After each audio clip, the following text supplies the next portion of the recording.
आज आप सभी वार्ड सदस्यों के प्रशिक्षण का तीसरा दिन है।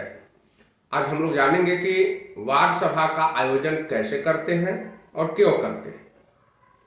प्रायः अच्छे घरों में और सुनियोजित तरीके से चलने वाले बढ़िया से बढ़िया घरों में आप देखते होइएगा अपने आसपास में भी कि लोग एक व्यक्ति को घर का गार्जियन बना देते हैं, मालिक बनाते हैं।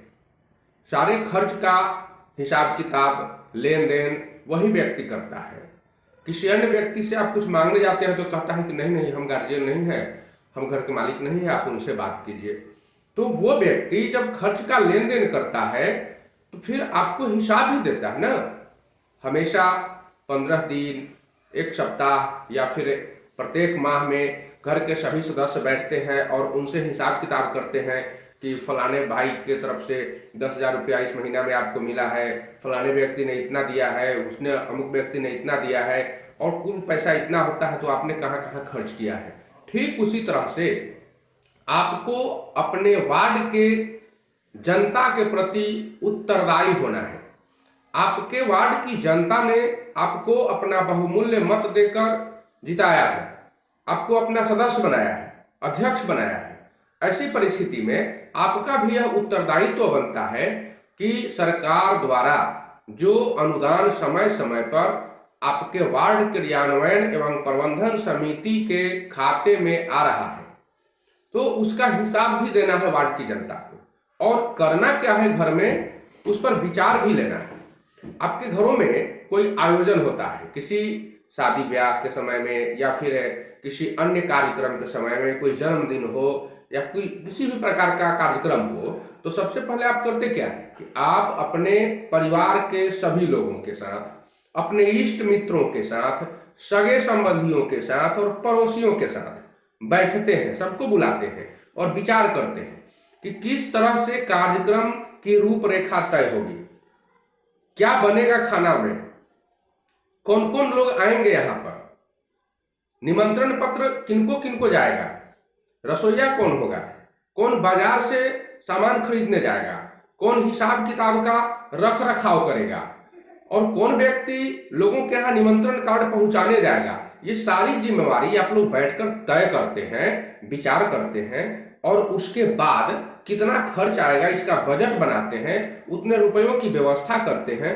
और तब जाकर अपने घर में काम करते हैं।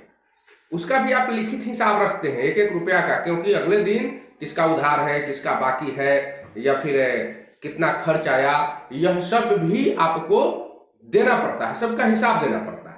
तो सरकार भी समय समय पर आपके खाते में, मतलब मुखिया जी के द्वारा वार्ड क्रियान्वयन एवं प्रबंधन समिति के खाते में अलग अलग कार्यों के लिए राशि ट्रांसफर की जाती है। उस राशि को आपको खर्च करना है तो उसका हिसाब भी रखना है, हिसाब देना भी है। लेकिन यह ध्यान रहे कि जब भी 1 रुपया भी निकालना हो, यानी कुछ भी करना हो, तो आपको अपने वार्ड में समूचे लोगों की वार्ड सभा बुलानी पड़ती है। आपके गांव में जितने भी लोग हैं आपके वार्ड में, तो 18 वर्ष से ऊपर के जो लोग हैं उनको वयस्क कहा जाता है। सारे वयस्क सदस्यों को बुलाइए एक निश्चित और सार्वजनिक स्थल पर, और वहां पर बुलाने के बाद उन सबको यह बताइए, उनके बीच यह बात रखिए कि हमें यह काम करना है और वो काम कैसे होगा। तो यही व्यवस्था जो आप अपनाते हैं, इसी को कहते हैं वार्ड सभा का आयोजन करना। और वार्ड सभा में भी जो आप अपने घर में करते हैं सेम चीज वहां करते हैं, लेकिन घर में भी लिखित रूप से करते हैं, कम लोगों के बीच करते हैं। और आप वार्ड सभा में जब करते हैं तो अपने वार्ड की सारी जनता के बीच करते हैं, सभी लोगों से आप विचार करते हैं, सभी लोगों से विमर्श करते हैं, राय करते हैं, तय करते हैं। सब लोग अपनी अपनी बातें रखते हैं कि इस तरह से होना चाहिए, उस तरह से होना चाहिए। सवाल तो सब लोग अपनी अपनी बात को रखेगा और आपसे सवाल भी करेगा।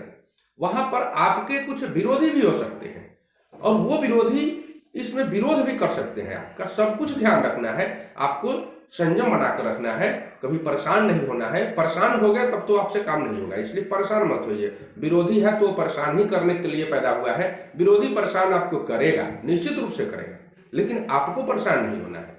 डॉक्टर के पास रोगी परेशान हो जाता है, डॉक्टर परेशान नहीं होता है। आप इलाज करने वाले लोग हैं, आपको खर्च के लिए राशि मिली हुई है, आप ही परेशान हो जाइएगा तो राशि फिर इधर उधर खर्च हो जाएगी और आपको उस राशि का हिसाब देना पड़ेगा, तो आप वहां पर फंस सकते हैं।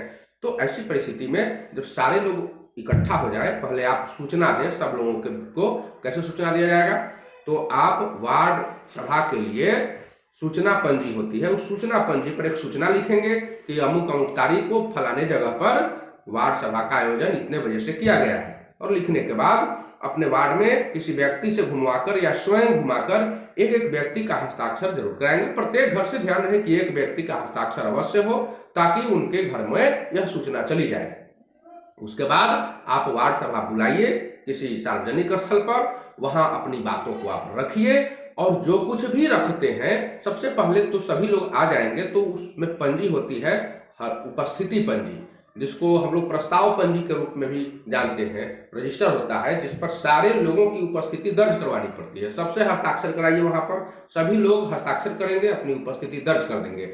उसके बाद जो भी प्रस्ताव रखना होता है तो सारी बातें जो जो काम करना है उन सब को एक एक करके क्रमबद्ध रूप से उस रजिस्टर में लिखते जाएंगे और अंत में आपके धन्यवाद ज्ञापन के पश्चात उस सभा की समाप्ति की जाएगी और नीचे उस पंजी पर आपका हस्ताक्षर किया जाएगा।